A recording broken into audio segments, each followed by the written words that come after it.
Sleep troubles feel small until they steal your day.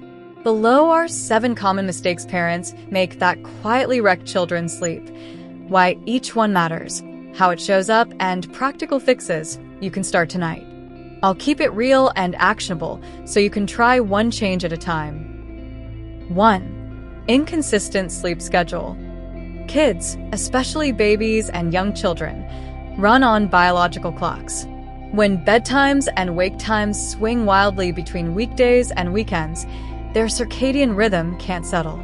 That leads to bedtime battles, more night wakings, and foggy mornings for everyone.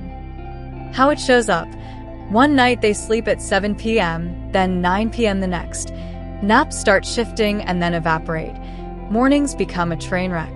Overtiredness paradoxically makes kids harder to put to bed and more likely to wake at night. How to fix it? Pick a target bedtime and wake time that match your child's age-appropriate sleep need, then make it consistent. Treat weekend variations like a 30-minute grace window, not a 2-hour free-for-all.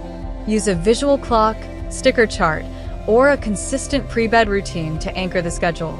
Small, steady shifts, 10 to 15 minutes earlier every 2 to 3 nights, work better than big jumps. Think of your child's sleep like a school bus. It needs a regular route. Miss one stop, and the whole trip gets messy. 2. A chaotic bedtime routine or none at all. Routines are cues for the nervous system. A predictable wind down teaches a child's body to switch from play to sleep. Without it, brain activity stays high and melatonin release is delayed. How it shows up. Bedtime filled with last-minute screens, sugar, rough play, or an I forgot, hurried toothbrush.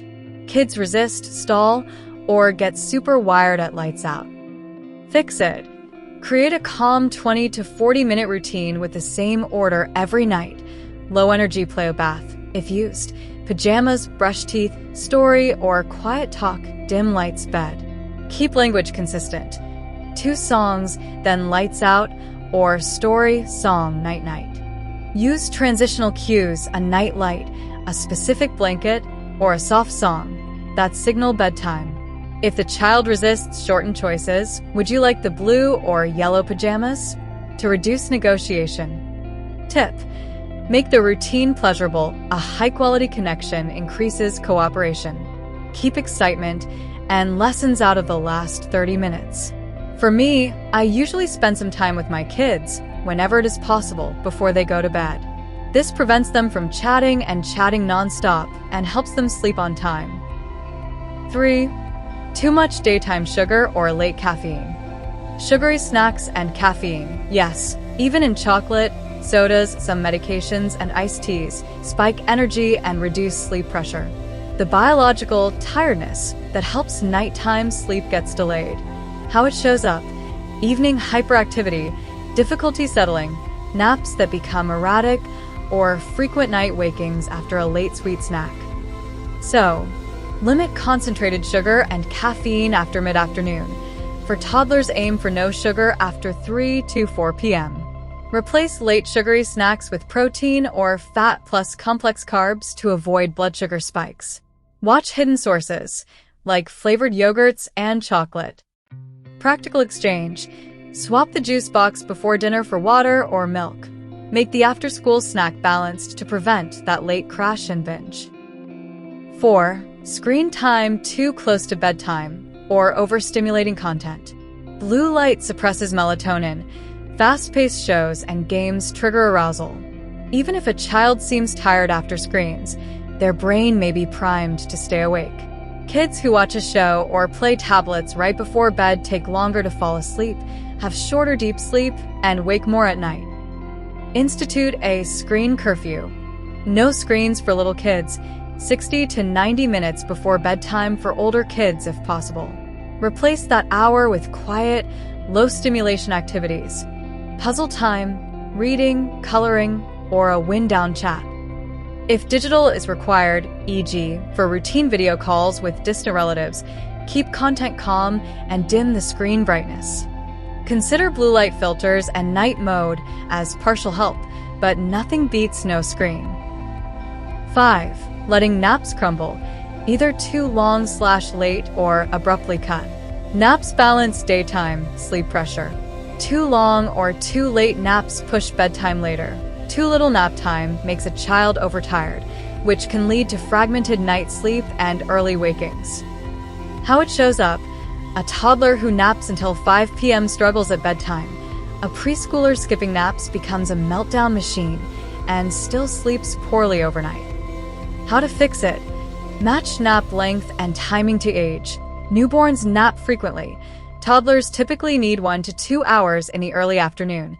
Preschoolers often phase out naps but may benefit from quiet rest. Keep the last nap at least 3 to 4 hours before bedtime. If transitioning away from naps, create a restful, quiet time in the afternoon where the child lies down with a book or soft music for 30 to 60 minutes. This preserves recovery time without fully eliminating the pause and activity that kids need. If naps become a problem, slowly shorten them by 10 to 15 minutes every few days rather than stopping cold. 6. Responding inconsistently to night wakings.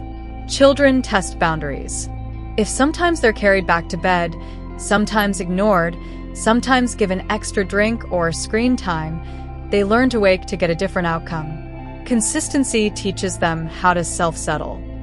How it shows up: frequent night wakings become long, drawn-out inspections where the child expects extra attention, snacks, or play.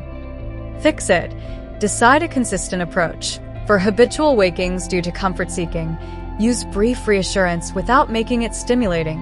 A gentle pat, a calm phrase, "It's still nighttime, sleep now," then leave.